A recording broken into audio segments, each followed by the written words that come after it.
What's going on, guys? Bengal here, and it's been a while, so it's time for another mock draft. We're about a quarter to halfway through the season. It's like, what, week 5, week 6 right now? So it's time for another mock draft. We're going to kick things right off. This order will change, and, you know, the Panthers just, for the time being, had the number 1 overall pick. They could end up with it, but you guys get how that works. And quarterback's kind of interesting because it's one of those positions where you could just throw in 5 or 6 guys into the first round, and you really just don't know how things are going to shape up near the end of the year because we know the league values traits, but also production for different positions, different timing. So in the case of someone like Anthony Richardson, I've decided to omit him from this mock draft because I just think he's going to go back to school. He is draft eligible, so maybe it's my mistake not including him in this mock draft. He could be drafted, but I have him out of this one, just in case you're wondering where Anthony Richardson is. Panthers at number 1, though. I'm going CJ Stroud. It's close between some of the top quarterbacks. I just think CJ Stroud is QB1 in the class right now for me. Bryce Young is so good, and I think teams are going to value CJ Stroud's overall athletic profile a little bit more. Bigger body, I think, is what it kind of comes down to. And he's also very, very good. So I think that could slightly elevate him over Bryce Young, who I also think is very good. It's tough to say. Number 2, have the Raiders going Will Anderson Jr. I think he's one of the best players, if not the best player in the entire draft. The Raiders not really getting as much production as they expected out of Chandler Jones, and he's also old. So Will Anderson Jr. makes a lot of sense if they end up picking this high, which who's to say whether they will or not. I don't expect them to, but they could. Steelers at number 3, going cornerback Keely Ringo out of Georgia. I think he's in play for being the first corner off the board. Really, really good player. Big time size for a corner, and also pretty fluid, easy movement skills. Really fast. Ringo's a good player. I think he's going to end up going top 10 in the draft. And then at 4, have the Lions going Bryce Young. I think it's no secret that they don't think Jared Goff is going to be their long-term starter, especially with how much money they're paying him. They have an out in his contract fairly soon, but I can see them taking a high pick on a QB, developing Bryce Young for a bit. And he's a really, really good player, obviously. Moving swiftly on, I have the Commanders. Another interesting spot because I think this could be a quarterback. It could be a corner. We have the first 2 quarterbacks off the board. We have the top corner off the board. Instead, I have them going offensive line, taking Jalen Duncan. They could use an upgrade at tackle for sure. Jalen Duncan's played well. Keep him in the general area, of course. The Commanders, guess where they play? FedEx Field, Landover, Maryland. So you get to keep him pretty local and also really good player. There are a number of different tackles in play for being the first one off the board. One isn't really getting a ton of buzz right now, who I want to show some attention to. He's been great for Penn State. We'll get to him in a minute. But there are a bunch of tackles that could end up being very high draft picks. We have Skoronski from Northwestern. We have Fashanu from Penn State. We have Jalen Duncan from Maryland. We have Paris Johnson from Ohio State, and I could go on and on. There are a bunch of tackles in play for going in the first round, but Jalen Duncan is the first one. Broderick Jones from Georgia, but Jalen Duncan is the first one off the board for me here. And then I had the Texans going Will Levis out of Kentucky. Basically, if you don't understand the hype with Will Levis, teams are going to see, I'm not going to say he's Josh Allen. That's not what I'm saying at all. That's a little ridiculous, but that's what teams are going to see. Someone in the mold of Josh Allen that's a big dude with a big arm, and he has the traits that NFL teams and coaches will covet because they think they can develop him. Now, whether or not Will Levis becomes a Josh Allen type player, top 5, 10 quarterback in the league, probably not. It's just unlikely that that will happen. It's possible, but it's unlikely. He doesn't have the arm Josh Allen does, despite having a big arm.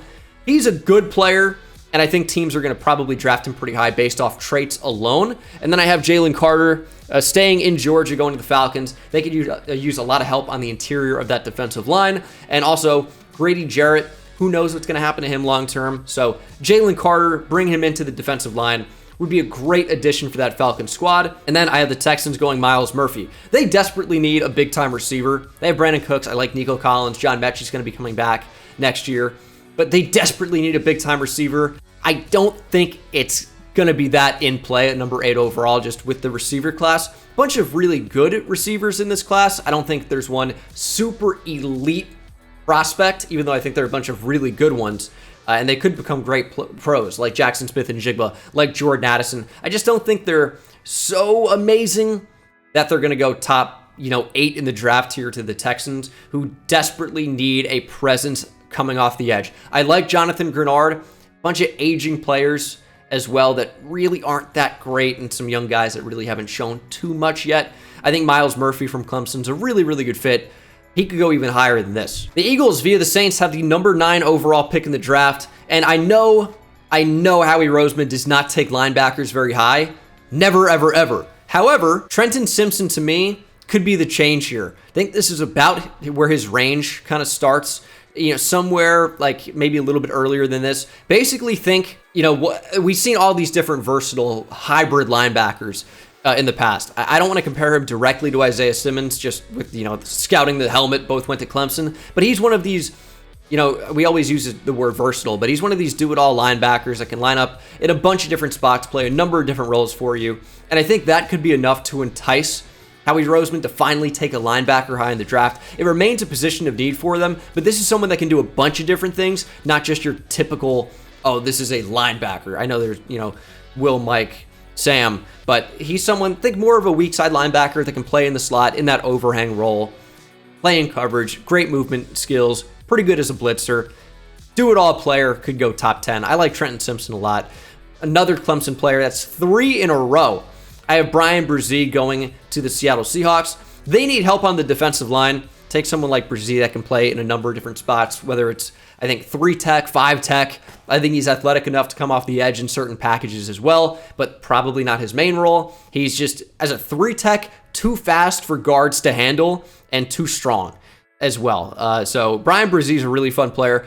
Pass rush upside, I would say, is his number one thing. And the Seahawks could just use the help. They have back-to-back picks via the Broncos, excuse me.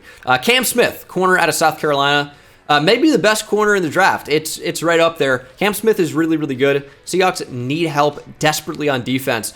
This could be a tackle, preseason, but Abraham Lucas has played really well at right tackle for someone that's just, a rookie just starting, the first games of their career. He's been pretty solid, so expect him to continue to get better. And I would expect them to also, for that reason, avoid taking a tackle here in the first round and addressing their putrid defense. And then this is what I was talking about earlier, Olu Fashanu out of Penn State. Hopefully I'm not butchering that name, although it's likely that I may be. Cardinals desperately need help on the offensive line. This is not news to you if you've seen the Cardinals. Corner, I think, is in play as well.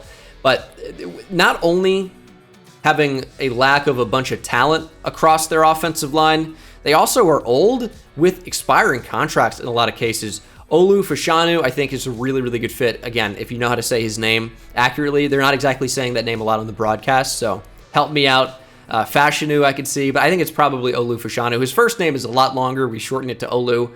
And he's a really, really good player. He played a little bit for Penn State last year, looked pretty good, looks fantastic this year. So he's been great. I could see him going even higher than this. Second pick for the Lions here at number 13. Have them going corner Christian Gonzalez out of Oregon. It's another position group that seems very tight as to who's going to be the first or second or third off the board. Just like offensive tackle, just like receiver, just like interior defensive line in some cases, but less so. But I think corner is really up in the air right now. Christian Gonzalez is someone that's a little bit raw that I think, again, just like a Will Levis at quarterback, you're going to draft him high based off traits, based off size, speed, length at the position. Those are highly coveted traits, I would say. And you could see Christian Gonzalez definitely going first round. Maybe this is a little bit early. Maybe you'd see Joey Porter Jr. go ahead of him.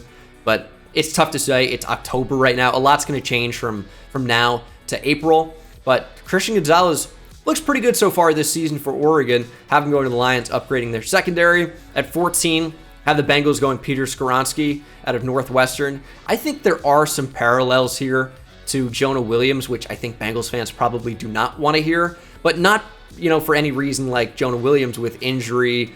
It's just someone who has tackle to guard flexibility that I think can be a versatile type player for the Bengals when you think about potential starting upside at tackle, plus could kick him inside to guard, be a swing player.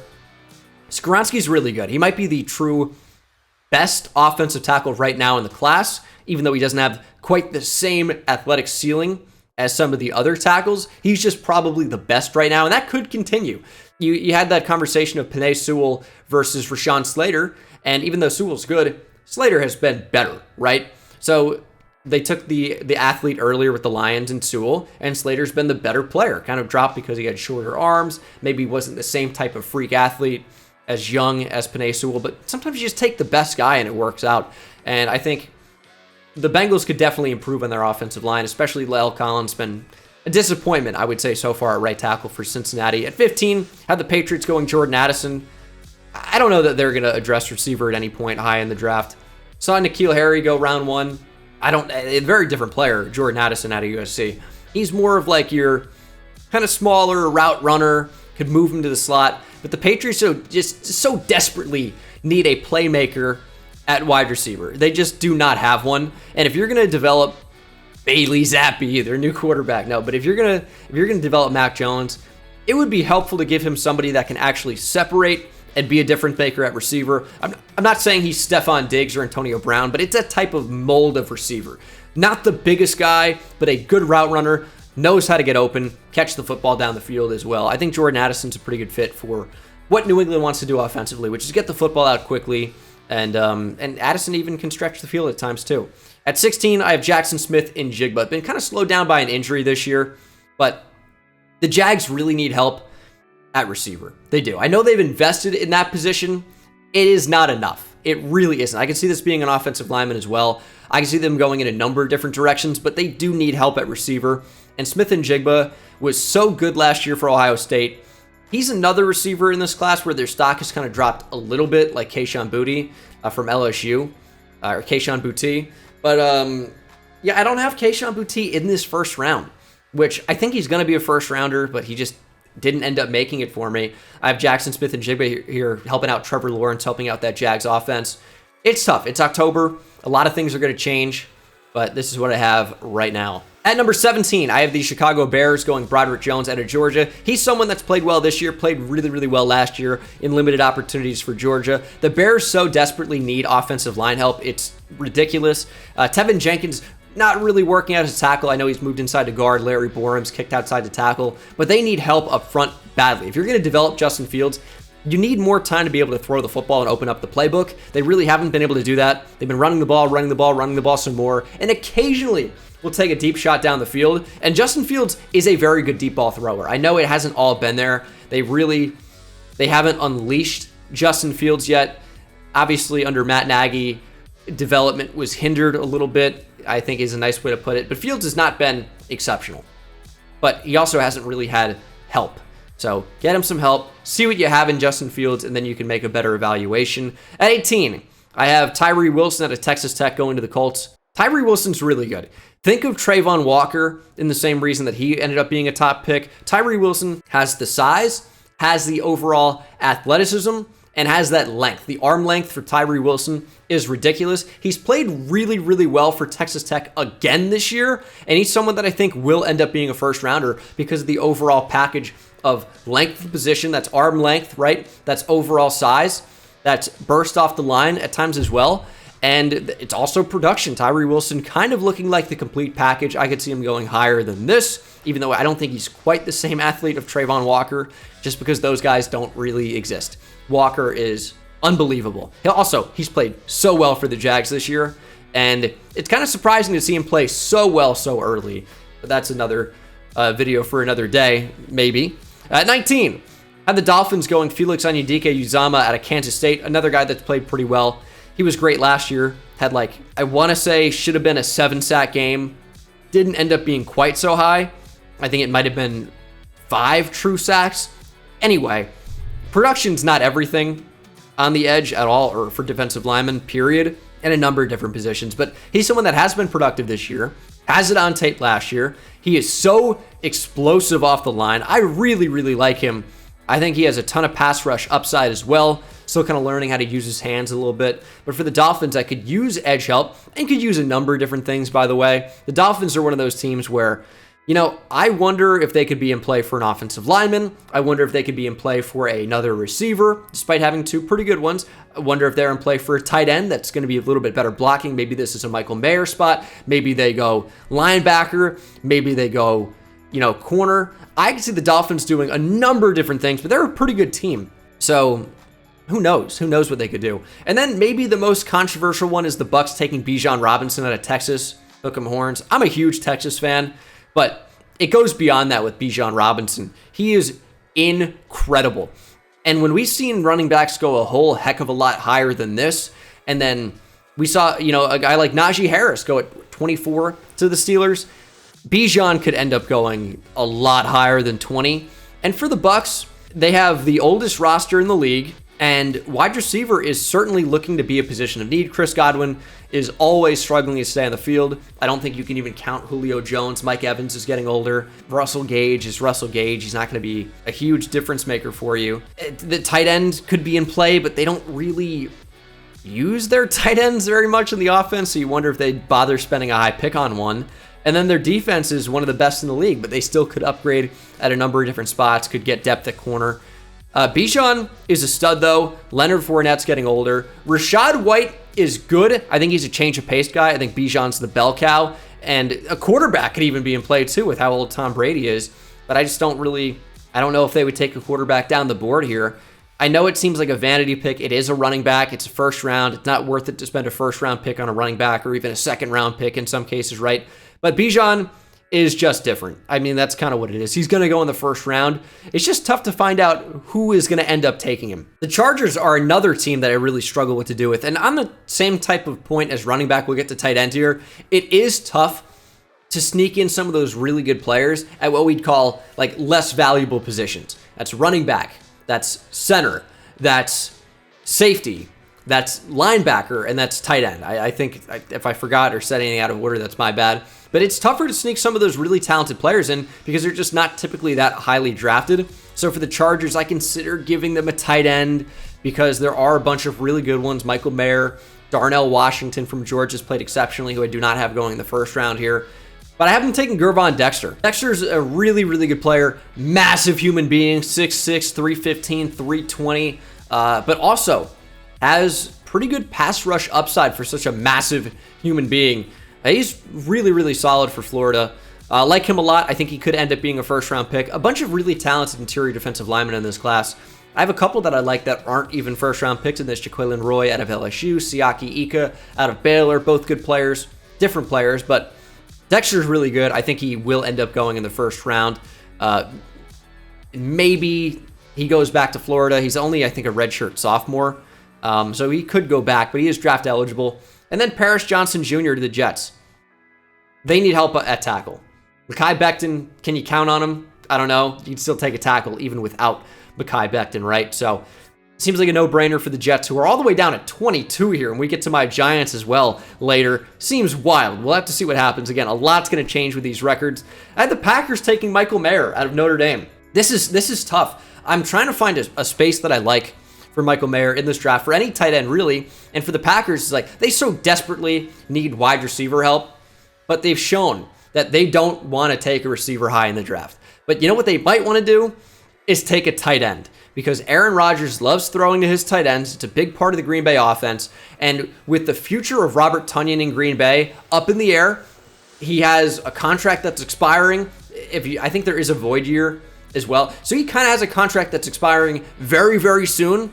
So I could see them taking a tight end, especially if they think Michael Mayer is a top 10 or 15 player in the draft. If he drops to 23 because of positional value, I think they would take him. I really, really do. I think he'd be a great fit for the offense, and he's a really, really good player. I know I was getting flack for not including Michael Mayer in my last mock draft, but it's tough to find these less valuable spots inside the first round because we don't typically see them go all that high. I mean, it's a little bit of a different case because Michael Mayer is a whole heck of a lot better, in my opinion, than Cole McBride was as a prospect coming out of Colorado State.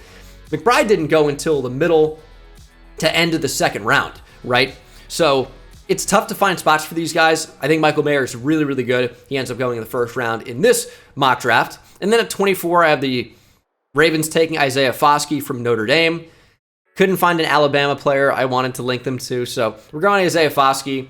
You need more pass rush help, especially off the edge. Foskey has versatility, in my opinion, as well. He's like 6'5", 260, but has pretty good movement skills. I think he's a really good fit for the Ravens defense, but he could also slide inside at times as well.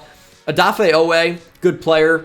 We don't really know what we're getting from David Ojabo at this point, but obviously injuries are a problem. But at the same time, you always need more edge rushers. They have a really old unit at this point, and some guys with expiring contracts soon as well.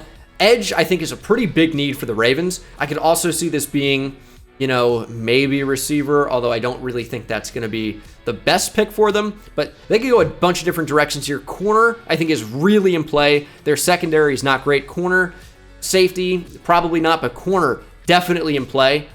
End up going Isaiah Foskey here, though. 25 to 28 have Noah Sewell from Oregon going to the Titans at 25.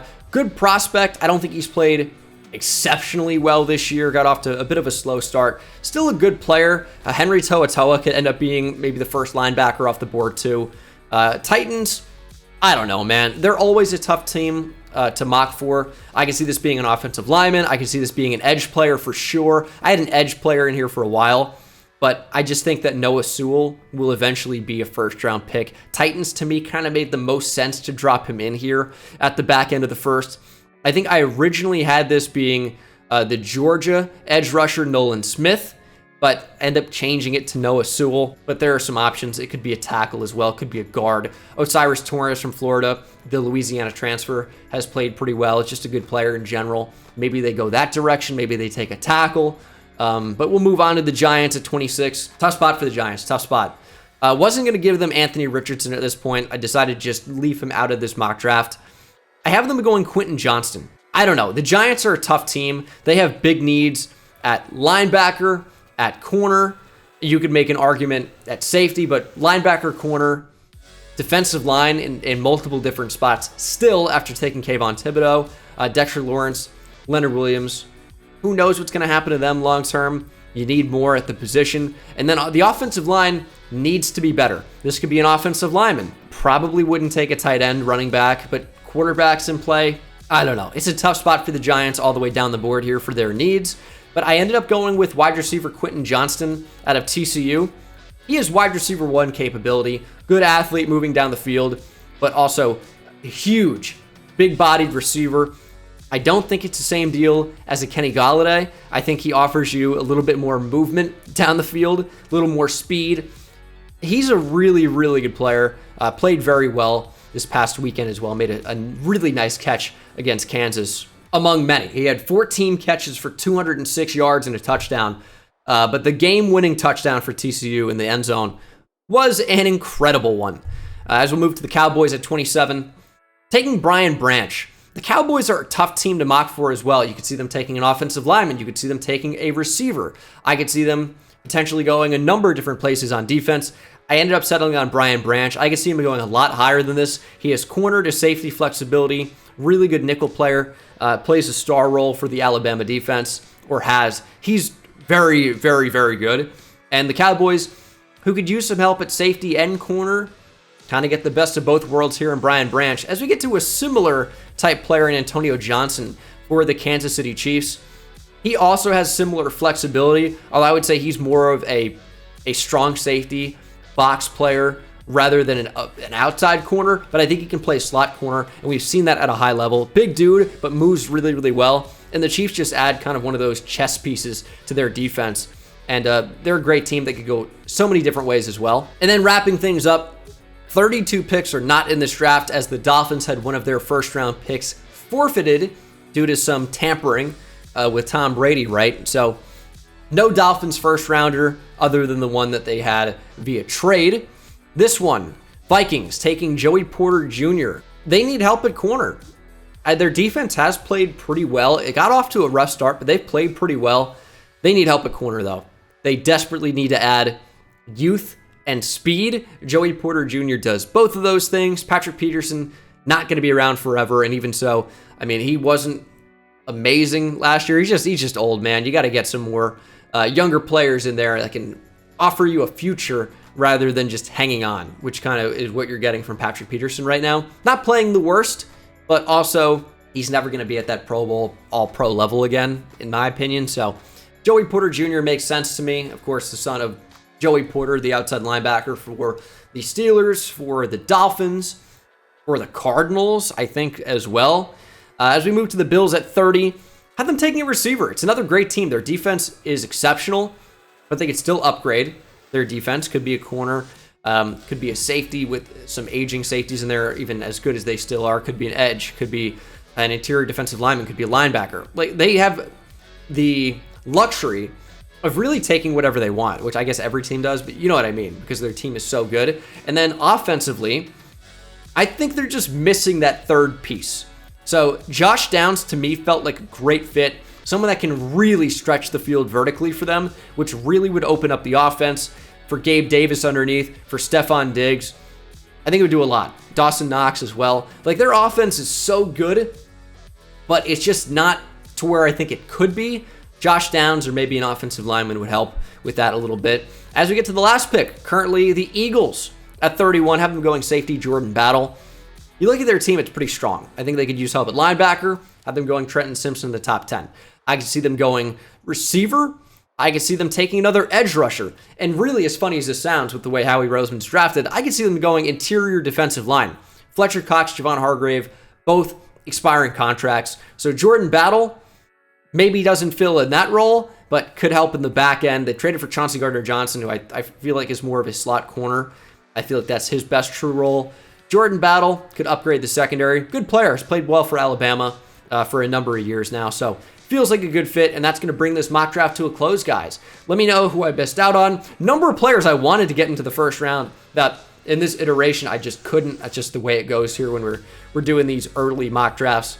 And really, I guess, down the line as well. But thank you so much for watching. Let me know who I needed to include. Let me know why the player I gave to your team is stupid here in October.